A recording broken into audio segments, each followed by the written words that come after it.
Friends, ಎಲ್ಲರಿಗೂ ಜಯ ಕುಟುಂಬ ವ್ಲಾಗ್ಸ್ಗೆ ಸ್ವಾಗತ. ಇದು ನನ್ನ mini vlog. So morning routine ಏನಿರುತ್ತೆ ಅನ್ನೋದನ್ನು ನಾನು ಇವಾಗ ನಿಮಗೆ ತೋರಿಸ್ತೀನಿ. ಸೊ ಬೆಳಗ್ಗೆ 5:30 ಎದ್ದರೆ ಪಾತ್ರೆ ರಾತ್ರಿ ಸುಸ್ತಾಗಿ ಬಂದಿರ್ತೀನಿ, ಪಾತ್ರೆ ರಾತ್ರಿ ತೊಳೆಯೋದಕ್ಕಾಗೋದಿಲ್ಲ. ಮನೇಲಿದ್ದರೆ ಮಾತ್ರ ಪಾತ್ರೆ ತೊಳ್ಕೊತೀನಿ ರಾತ್ರಿ ಹೊತ್ತು.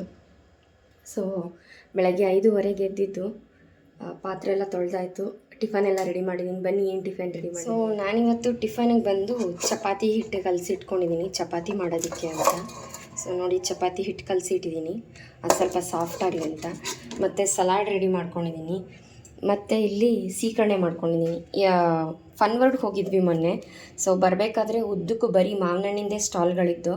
ಸೊ ಅಲ್ಲಿಂದ ನಾನು 1 kg ಅಷ್ಟು ಸಿಂಧೂರ ತೊಗೊಂಡು ಬಂದಿದ್ವಿ, ಮತ್ತು 2 kg ಅಷ್ಟು ಮಲ್ಲಿಕ ತೊಗೊಬಂದಿದ್ವಿ. ಸೊ ಸಿಂಧೂರ ರೆಡಿ ಇದೆ, ಸ್ವಲ್ಪ ನಾರು ಬರುತ್ತೆ, ಬಟ್ ಮಲ್ಲಿಕ ಬಂದು ತುಂಬಾ ಚೆನ್ನಾಗಿರುತ್ತೆ. ಇದಕ್ಕೆ ಬೆಲ್ಲ ಹಾಕೋಷ್ಟೇನಿಲ್ಲ, ಅಷ್ಟು ಸಿಹಿ ಇದೆ.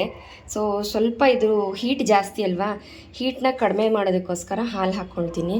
ಹಾಲು ಇನ್ನೂ ಬಿಸಿ ಇದೆ, ಸೊ ಬಿಸಿ ಆರಲಿ. ಬಿಸಿ ಇರಬೇಕಾದ್ರೆ ಹಾಕಿದ್ರೆ ಈ ಸೀಕರಣೆ ಏನಿದೆ ಇದೆಲ್ಲ ಒಡೆದೋಗ್ಬಿಡುತ್ತೆ. ಮತ್ತು ಇಲ್ಲಿ ಚಿತ್ರಾನ್ನ ರೆಡಿ ಮಾಡಿದ್ದೀನಿ, ಮತ್ತು ಇಲ್ಲಿ ಟೊಮೆಟೊ ಗೊಜ್ಜು, ಚಪಾತಿ. ಸೊ ಇದೇ ತುಂಬ ಸ್ವೀಟ್ ಇದೆ, ಇದಕ್ಕೆ ಮತ್ತೆ ಹಾಕೋಷ್ಟೇನು ಬೇಡ. ನೋಡಿ, ಹಾಲು ಹಾಕಿದ್ಮೇಲೆ ಅದ್ರ ಟೆಕ್ಸ್ಚರು, ಕಲರ್ ಇನ್ನೂ ಸಕ್ಕತ್ತಾಗಿ ಕಾಣಿಸ್ತಾ ಇದೆ, ಕ್ರೀಮಿ ಥರ.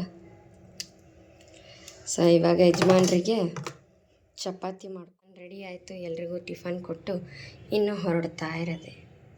ಸೊ ಹೇಗಿತ್ತು ಇವತ್ತಿನ ನನ್ನ ಮಿನಿ ವ್ಲಾಗ್ ಅಂತ ನೀವು ನನ್ನ ವಿಡಿಯೋಗೆ ಕಮೆಂಟ್ ಹಾಕಿ ಸಬ್ಸ್ಕ್ರೈಬ್ ಮಾಡ್ಕೊಳ್ಳಿ. ಸಬ್ಸ್ಕ್ರೈಬ್ ಇನ್ನೂ ಯಾರೂ ಆಗಿಲ್ಲ ಅಂದರೆ ಮತ್ತು ಬೆಲ್ ಬಟನ್ ಕ್ಲಿಕ್ ಮಾಡೋದು ಮಾತ್ರ ಮರಿಬೇಡಿ.